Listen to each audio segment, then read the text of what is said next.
Farm house నుంచే గులాబీ politics, party నేతలకు అక్కడి నుంచే కేసీఆర్ దిశానిర్దేశం అంట. ఏది లేదు, దిశ లేదు, నిర్దేశం లేదు, ఏది లేదు. ఉత్తరే అలా పడుకుంటాడు అంతేగాని మౌనం వెనుక ఏదో సునామీ వస్తుంది. కేటీఆర్ అదే చెప్తా ఉన్నాడు, కేటీఆర్ వాళ్ళ చెల్లె కూడా అదే చెప్తా ఉన్నది కవితమ్మ. కేటీఆర్ ఫామ్ హౌస్లో ఉండి పనుకున్నాడు అనుకుంటా ఉన్నారా? తాగి పనుకున్నాడు అని మీరు అంటా ఉన్నారు. తాగి పనుకున్నాడు కాదు, ఆడ వ్యూహరచన ఎన్ని రోజులు వ్యూహరచన చెప్తాడో. 80,000 పుస్తకాలు చదివినటువంటి అపర మేధావి ఇంకెన్ని రోజులు మరి ఆడ పడుకుని ఉంటాడో తెలియదు. సో ఇప్పుడు నడుస్తున్నటువంటి చర్చ, ఎప్పటికప్పుడు సీనియర్ నేతలతో భేటీలు, కేసుల నమోదు పైన ఆరా, అధినేత ఆదేశాలతోనే ఆ ముగ్గురు యాక్టివ్, నిత్యం ప్రజల్లో ఉండేలా నేతలకు ప్రణాళికలట. గులాబీ పార్టీ రాజకీయం ఫామ్ హౌస్ నుంచే నడుస్తున్నది. ప్రజా సమస్యలపై గలం ఎత్తాలన్నా, జనం మధ్యలోకి వెళ్లాలన్నా, ప్రభుత్వంపై విమర్శలు చేయాలన్నా అధినేత కేసీఆర్ ఎప్పటికప్పుడు మార్గనిర్దేశం చేయనున్నారు. నిత్యం ప్రజల్లో ఉండేలా కేటీఆర్, హరీష్ రావు, కవితకు సూచనలు చేయడంతోనే స్పీడ్ పెంచినట్టు తెలిసింది. స్థానిక సంస్థలు రాబోయే అసెంబ్లీ ఎన్నికలకు కీలకం కానున్నాయి. క్షేత్రస్థాయిలో పార్టీని బలోపేతం చేస్తే రాబోయే ఏ ఎన్నికలను అయినా విజయం సాధించవచ్చని అందుకే ముగ్గురు నేతలను యాక్టివ్ చేస్తున్నట్టు సమాచారం. ప్రభుత్వాన్ని ఎలా ఎదుర్కోవాలనే అంశంపై నిత్యం ఆయన ఇచ్చిన సూచనలతోనే ముందుకెళ్తున్నారు.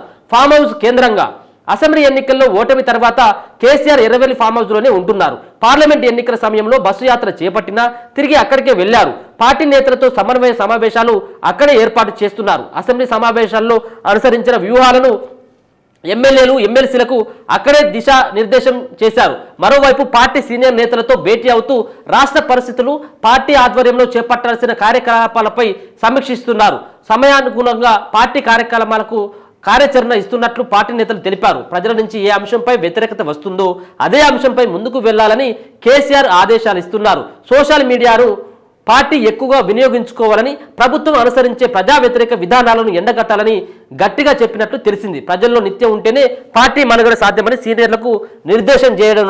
ఆయన ఫామ్ హౌస్లో ఉండి సూచనలు చేస్తా ఉన్నాడు. సోషల్ మీడియాను ఎక్కువ యూజ్ ఏమన్నాడు? సోషల్ మీడియా ఇట్లా పెట్టి సోషల్ మీడియాలో పెడతా ఉంది దరిద్రమైనటువంటి పోస్ట్ అని ఇట్లా చూపెట్టినప్పుడు. కానీ ఇప్పుడు తెలుస్తూ ఉంది ఏది కేసీఆర్కి సోషల్ మీడియా కథ కార్ఖానా ఇప్పుడు తెలుస్తూ ఉంది.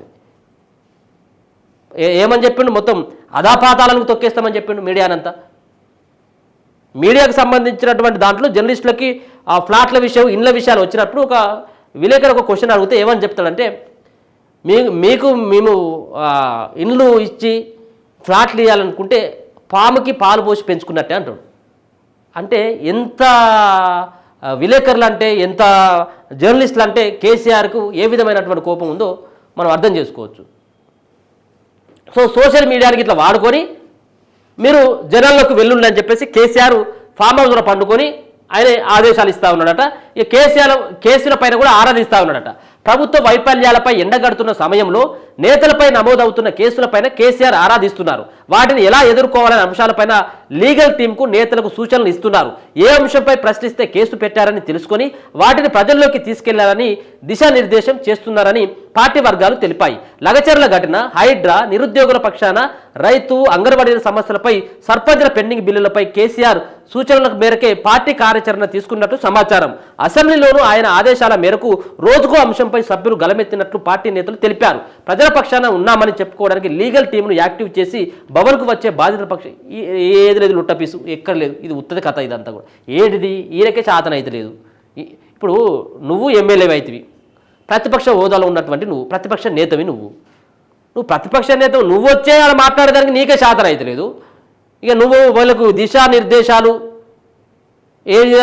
ఏ విధంగా మాట్లాడాలి, కేసులను ఏ విధంగా ఎదుర్కోవాలి, దీనిపైన నువ్వు మాట్లాడేటువంటి ఓపిక ఉన్నది నీకు. ఇదంతా కూడా ఉత్తర దంబాచారం. ఇది ఏం లేదు. ఇలా ఆ ముగ్గురు యాక్టివ్. ఎవరు ముగ్గురు? బిడ్డ, అల్లుడు, కొడుకు. ఇంకెవరైనా ఉన్నారా? ఇలా వీళ్ళే యాక్టివ్ కావాలి, వీళ్ళే పదవులు రావాలి, వీళ్ళే యాక్టివ్ కావాలి, వీళ్ళే తిరగాలి. ఇది కేసీఆర్ యొక్క డ్రామా. ఇది అంతా కూడా ఆ ముగ్గురు యాక్టివ్. గతానికి భిన్నంగా కేసీఆర్ పార్టీ క్యాడర్ను యాక్టివ్ చేయాలని, ప్రజల్లో ప్రభుత్వంపై వస్తున్న వ్యతిరేకతను అనుకూలంగా మలుచుకొని ముందుకు పోవాలని పార్టీ వర్కింగ్ ప్రెసిడెంట్ కేటీఆర్, మాజీ మంత్రి హరీష్ రావు, ఎమ్మెల్సీ కవిత ప్రజల్లోకి వెళ్ళాలని, ఎవరిన బిడ్డను, అల్లుడిని, కొడుకును, ఈ ముగ్గురే ప్రజల్లోకి పోవాలి, వీళ్ళకే పేరు రావాలన్నట్టు. ఇంకొన్ని ఎప్పుడు కూడా తెర మీదకి తీసుకురాడు, గుర్తుపెట్టుకోరు. వివిధ ప్రజల్లోకి వెళ్లాలని ఆదేశించినట్టు విశ్వసనీయ సమాచారం. అందుకే ముగ్గురు ఒకవైపు సోషల్ మీడియా, మరోవైపు జిల్లాల పర్యటనకు వెళ్తున్నట్టు తెలిసింది. తొలుత సొంత నియోజకవర్గాలు జిల్లాలకు వెళ్లాలని, ఆ తర్వాత వరుస కార్యక్రమాలు చేపట్టాలని సూచించినట్టు తెలిసింది. కేసీఆర్ ఇచ్చే కార్యాచరణతోనే క్షేత్రస్థాయిలో బీఆర్ఎస్ పార్టీని పటిష్టం చేయబోతా ఉన్నారట వీళ్ళంతా. ఏది మీరు సొంత ఇప్పుడు నిజామాబాద్కి అందుకైపోయింది, ఆమె సొంతకు సంబంధించిన ఎమ్మెల్సీ అక్కడి నుంచే, నిజామాబాద్ నుంచి. ఇట్లా ఎవరి వారు సంబంధించినటువంటి సొంత జిల్లాకి వెళ్ళండి అని చెప్పేసి కేసీఆర్ ఆదేశాలు ఫామ్ హౌస్ నుంచే గులాబీ పాలిటిక్స్ నడుస్తున్నాయి అనేది ఒక వాదన అయితే. సో ఎక్కడి నుంచి నడిపినా కానీ ఇంకో 4 సంవత్సరాల వరకు ఏం చేసినట్లేదు. ఆల్రెడీ ముసళ్ళు అయిపోయింది ఈ పులి, అది ఫామ్ హౌస్కి పరిమితం అయిపోయింది.